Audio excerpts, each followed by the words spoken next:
എല്ലാവർക്കും നമസ്കാരം. ഇന്ന് നമുക്ക് വളരെ ടേസ്റ്റി ആയിട്ടുള്ള തൈര് വട എങ്ങനെയാണ് തയ്യാറാക്കുന്നത് നോക്കാം. ഇവിടെ ഞാൻ വട തയ്യാറാക്കിയിരിക്കുന്നത് ഒട്ടും തന്നെ എണ്ണ ഉപയോഗിക്കാതെയാണ്. അപ്പോൾ ഇത് വളരെ ഹെൽത്തി ആയിട്ടുള്ള ഒരു തൈര് വടയാണ്. അപ്പോൾ ഇത് നോമ്പ് തുറയ്ക്കൊക്കെ എടുക്കാൻ പറ്റിയ ഒരു അടിപൊളി റെസിപ്പിയാണ്. അപ്പോൾ ഇതെങ്ങനെയാണ് തയ്യാറാക്കുന്നത് നമുക്ക് നോക്കിയിട്ട് വരാം. ബിൻസിസ് കിച്ചൺ ആദ്യമായിട്ട് കാണുന്നവരാണെങ്കിൽ മറക്കാതെ സബ്സ്ക്രൈബ് ചെയ്തോളൂ. സബ്സ്ക്രൈബ് ചെയ്യുമ്പോൾ റൈറ്റ് സൈഡിൽ കാണുന്ന ബെൽ ബട്ടൺ കൂടി പ്രസ് ചെയ്യാൻ മറക്കണ്ട. അപ്പോൾ നിങ്ങൾക്ക് നോട്ടിഫിക്കേഷൻസ് ഒക്കെ അപ്പോൾ തന്നെ കിട്ടും.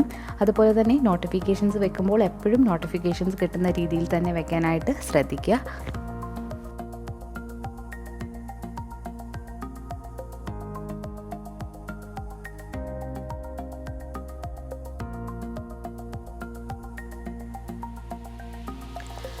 വട തയ്യാറാക്കാനായിട്ട് ഇവിടെ 1 കപ്പ് ഉഴുന്ന് 3 മണിക്കൂർ കുതിർക്കാനായിട്ട് വെച്ചിട്ടുണ്ട്.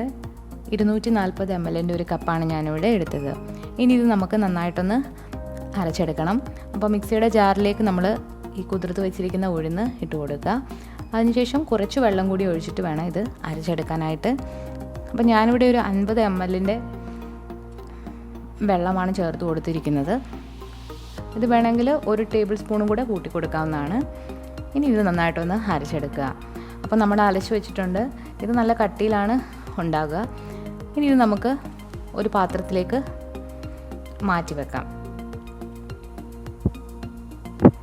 പാത്രത്തിലേക്ക് മാറ്റിയതിന് ശേഷം അരിഞ്ഞു വെച്ചിരിക്കുന്ന ഒരു സവാള, കറിവേപ്പില കൂടി ചേർത്ത് കൊടുക്കുകയാണ്. ഇനി ഇതിലേക്ക് അരിഞ്ഞു വെച്ചിരിക്കുന്ന ഇഞ്ചി, പച്ചമുളക് കൂടി ചേർത്ത് കൊടുക്കുക. ആവശ്യത്തിനുള്ള ഉപ്പ് കൂടി ചേർത്ത് കൊടുക്കാം. ഇനി ഇതിലേക്ക് ഒരു നുള്ള് കായം കൂടി ചേർത്ത് കൊടുക്കുകയാണ്. അതിനുശേഷം ഇത് നന്നായിട്ടൊന്ന് ഇളക്കി യോജിപ്പിക്കുക. ഇവിടെ ഞാൻ ബേക്കിംഗ് സോഡ ഇട്ട് കൊടുക്കുന്നില്ല. അതിന് പകരം 1 മണിക്കൂർ റെസ്റ്റ് ചെയ്യാനായിട്ടാണ് വെക്കുന്നത്. നിങ്ങൾക്ക് വേണമെങ്കിൽ ബേക്കിംഗ് സോഡ കൂടി ചേർത്ത് കൊടുക്കാവുന്നതാണ്. ഒരു 1/4 ടീസ്പൂൺ ബേക്കിംഗ് സോഡ ചേർത്ത് കൊടുത്താൽ മതി. അപ്പോൾ ഇതിനി 1 മണിക്കൂറൊന്ന് നമുക്ക് മാറ്റി വെക്കാം. ഇതിപ്പോൾ 1 മണിക്കൂർ കഴിഞ്ഞിട്ടുണ്ട്. നമുക്കിനി ഇത് വടയാക്കി എടുക്കാം. അപ്പോൾ ഞാനിവിടെ ഒട്ടും എണ്ണ യൂസ് ചെയ്യാതെയാണ് വട ഉണ്ടാക്കി എടുക്കുന്നത്. ഉണ്ണിയപ്പത്തിൻ്റെ കാരയിലാണ് വട ഉണ്ടാക്കാനായിട്ട് പോകുന്നത്. നിങ്ങൾക്ക് വേണമെങ്കിൽ എണ്ണ ഒഴിച്ചിട്ട് ചെയ്യാവുന്നതാണ്. ഞാനിവിടെ കുഞ്ഞു വടകളാണ് ഉണ്ടാക്കാൻ പോകുന്നത്. ഉഴുന്ന് വടയുടെ ഷേപ്പിലല്ല. ഉണ്ണിയപ്പക്കാര വെച്ചിട്ടുണ്ട്. അതിലേക്ക് കുറച്ച് എണ്ണ ഒന്ന് തടവി കൊടുക്കുക. ഇതിൽ എണ്ണ ഒഴിച്ചിട്ടല്ല ചെയ്യുന്നത്, ജസ്റ്റ് ഒന്ന് തടവി കൊടുക്കുന്നത് മാത്രമേ ഉള്ളൂ.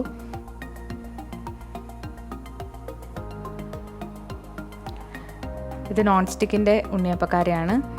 ഇനി ഇതിലേക്ക് ചെറിയ സ്പൂണിൽ കുറേശ്ശെ മാവ് ഒഴിച്ചു കൊടുക്കുക.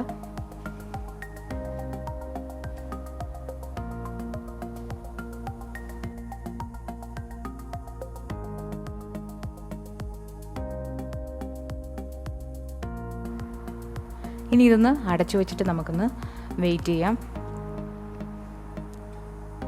ഇതിപ്പോൾ ഒരു സൈഡ് റെഡി ആയിട്ടുണ്ട്. ഇനി ഇതൊന്ന് മറിച്ചിട്ട് കൊടുക്കാം.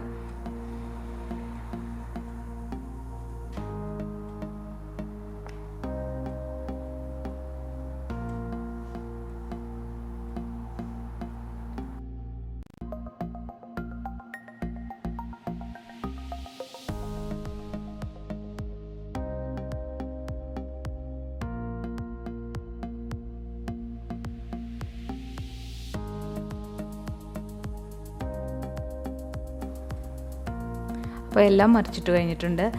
ഇനി ഇത് അടച്ചു വെച്ച് ഒന്നുകൂടി വേവിക്കാം. ഇപ്പോൾ 2 സൈഡ് നന്നായിട്ട് വെന്ത് വന്നിട്ടുണ്ട്. ഇനി ഇത് നമുക്ക് ഒരു പാത്രത്തിലേക്ക് മാറ്റി വെക്കാം. അതേസമയം തന്നെ നമ്മളൊരു അടുപ്പിലേക്ക് കുറച്ച് വെള്ളം കൂടി ഒന്ന് ചൂടാക്കാനായിട്ട് വെക്കുക. നമ്മൾ ഈ വട ഇനി വെള്ളത്തിൽ സോക്ക് ചെയ്തിടാൻ പോവുകയാണ്. അപ്പോൾ ആദ്യം ഇതൊരു പാത്രത്തിലേക്ക് മാറ്റി വെക്കാം നമുക്ക്. ഇതിലേക്ക് ചൂടുവെള്ളം ഒഴിച്ചു കൊടുക്കുക. വടയെല്ലാം മുങ്ങിക്കിടക്കുന്ന രീതിയിൽ വെള്ളം ഒഴിച്ചു കൊടുക്കുക. ഇതിനെ ഒരു 15 മുതൽ 20 മിനിറ്റ് വരെ നമുക്കൊന്ന് വെയിറ്റ് ചെയ്യാം. അപ്പോഴത്തേക്ക് വടയെല്ലാം നന്നായിട്ട് കുതിർന്ന് വന്നിട്ടുണ്ടാവും. ഇനി നമുക്കിതിലേക്ക് തൈര് പ്രിപ്പയർ ചെയ്യാം. 2 കപ്പ് തൈരാണ് ഞാനിവിടെ എടുത്തിരിക്കുന്നത്. ഇനി ഇതിലേക്ക് 1/2 കപ്പ് വെള്ളം കൂടി ചേർത്ത് കൊടുത്തു. അതിനുശേഷം ഒരു വിസ്ക് വെച്ചിട്ട് നന്നായിട്ടൊന്ന് ഇളക്കി കൊടുക്കുക. ഇനി ഇതിലേക്ക് ആവശ്യത്തിനുള്ള ഉപ്പ് ചേർത്ത് കൊടുക്കുക. നിങ്ങൾക്ക് മധുരം വേണമെങ്കിൽ മധുരം കൂടി ഇതിൻ്റെ കൂടെ ചേർത്ത് കൊടുക്കാവുന്നതാണ്. ഇനി നമുക്കിതിലേക്ക് വേണ്ട ഒരു പുളിയുടെ ഒരു ചട്നി ഉണ്ടാക്കണം. അപ്പോൾ അതിന് വേണ്ടിയിട്ട് ഞാനിവിടെ 1 കപ്പ് പുളിവെള്ളം ചേർത്ത് കൊടുത്തിട്ടുണ്ട്. അതിലേക്ക് ആവശ്യത്തിനുള്ള ശർക്കര കൂടി ചേർത്ത് കൊടുത്തു. ഇതാണ് ഇതിൻ്റെ മെയിൻ ടേസ്റ്റ് കൊടുക്കുന്ന ഒരു സംഭവം. അപ്പോൾ ഇതുകൂടി ചേർത്ത് കൊടുത്തിട്ട് നന്നായിട്ടൊന്ന് ഇളക്കി യോജിപ്പിക്കും. ഇപ്പം നന്നായിട്ട് തിളച്ച് വന്നിട്ടുണ്ട്. ഇതിലേക്ക് കുറച്ച് മുളക് പൊടി, കുറച്ച് ജീരകപ്പൊടി ഇതുകൂടി ചേർത്ത് കൊടുക്കുകയാണ്. ഇനി ഇതിലേക്ക് ഒരു നുള്ള് കായം കൂടി ചേർത്ത് കൊടുക്കാൻ പോവുകയാണ്. ഇപ്പം നമ്മുടെ പുളി ചട്നി റെഡി ആയിട്ടുണ്ട്. ഇനി ഇത് നമുക്കൊരു പാത്രത്തിലേക്ക് മാറ്റി വെക്കാം.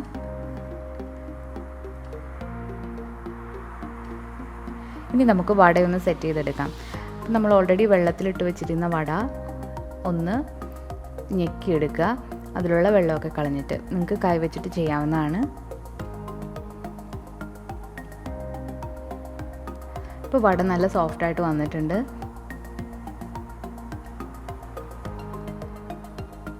ഇത് നോമ്പ് തുറക്കൊക്കെ ഉണ്ടാക്കാൻ പറ്റിയ ഒരു നല്ല റെസിപ്പിയാണ്. അപ്പോൾ ഇതുപോലെ എല്ലാ വടകളും നന്നായിട്ടൊന്ന് പിഴിഞ്ഞെടുക്കുക. അപ്പോൾ നമ്മുടെ വടയെല്ലാം നന്നായിട്ട് പിഴിഞ്ഞെടുക്കുക. ഇനി ഇതിലേക്ക് നമ്മൾ ഓൾറെഡി പ്രിപ്പയർ ചെയ്ത് വെച്ചിരിക്കുന്ന തൈര് കൂടി ചേർത്ത് കൊടുക്കുകയാണ്. അതായത് നമ്മൾ ഏത് പാത്രത്തിലാണോ എടുക്കുന്നത് അതിൽ മുങ്ങിക്കിടക്കാൻ വേണ്ടിയിട്ടാണ് നമ്മൾ തൈര് ചേർത്ത് കൊടുക്കുന്നത്. അപ്പോൾ ആവശ്യത്തിനുള്ള തൈര് ചേർത്ത് കൊടുക്കുക. അതിനുശേഷം എല്ലാ വടകളും ഒരേപോലെ ഒന്ന് തൈരിൽ ഡിപ്പ് ചെയ്തിടുക. ഇനി ഇതിലേക്ക് നമ്മൾ ഈ ഉണ്ടാക്കി വെച്ചിരിക്കുന്ന പുളിയുടെ ചട്നി ഒന്ന് ഒഴിച്ചു കൊടുക്കുക. ഈ ചട്നി നമ്മുടെ തൈര് വടയ്ക്കൊരു പ്രത്യേക സ്വാദ് നൽകും. ഇനി ഇതിലേക്ക് ഒരു നുള്ള് മുളക് പൊടി കൂടി സ്പ്രിങ്കിൾ ചെയ്ത് കൊടുക്കുകയാണ്. അവസാനമായിട്ട് ഒരു നുള്ള് ജീരകപ്പൊടി കൂടി സ്പ്രിങ്കിൾ ചെയ്ത് കൊടുത്തു. അപ്പോൾ വളരെ ഡെലീഷ്യസ് ആയിട്ടുള്ള നമ്മുടെ തൈര് വട റെഡി ആയിട്ടുണ്ട്. ഇത് കഴിച്ചിട്ടില്ലാത്തവർ തീർച്ചയായിട്ടും ഉണ്ടാക്കി നോക്കണം. നിങ്ങൾക്ക് തീർച്ചയായിട്ടും ഇഷ്ടപ്പെടും. അത്രയ്ക്ക് നല്ല സ്വാദാണ്. അപ്പോൾ എല്ലാവരും ഇത് ട്രൈ ചെയ്ത് നോക്കുക. അപ്പോൾ വളരെ വെറൈറ്റി ആയിട്ടുള്ള തൈര് വടയുടെ റെസിപ്പി നിങ്ങൾക്ക് എല്ലാവർക്കും ഇഷ്ടപ്പെട്ട് കാണുമെന്ന് ഞാൻ വിചാരിക്കുന്നു. ഇഷ്ടപ്പെട്ടെങ്കിൽ നിങ്ങൾ തീർച്ചയായിട്ടും ട്രൈ ചെയ്ത് നോക്കിയിട്ട് ഫീഡ്ബാക്ക് അറിയിക്കുക. പുതിയതായിട്ട് കാണുന്നവരാണെങ്കിൽ ചാനൽ കൂടി സബ്സ്ക്രൈബ് ചെയ്തോളൂ. ബെൽ ബട്ടൺ കൂടി പ്രസ് ചെയ്യാൻ മറക്കണ്ട. അപ്പോൾ നിങ്ങൾക്ക് നോട്ടിഫിക്കേഷൻസ് ഒക്കെ കിട്ടും. അതുപോലെ തന്നെ ബിൻസീസ് കിച്ചൺ ഫേസ്ബുക്ക് പേജും ഇൻസ്റ്റാഗ്രാമിലും ഫോളോ ചെയ്യാനായിട്ട് നിങ്ങൾ മറക്കരുത്. അപ്പോൾ പുതിയൊരു വീഡിയോയുമായിട്ട് ഞാൻ ഉടനെ തന്നെ വരുന്നതാണ്. അതുവരേക്കും എല്ലാവർക്കും താങ്ക് യു.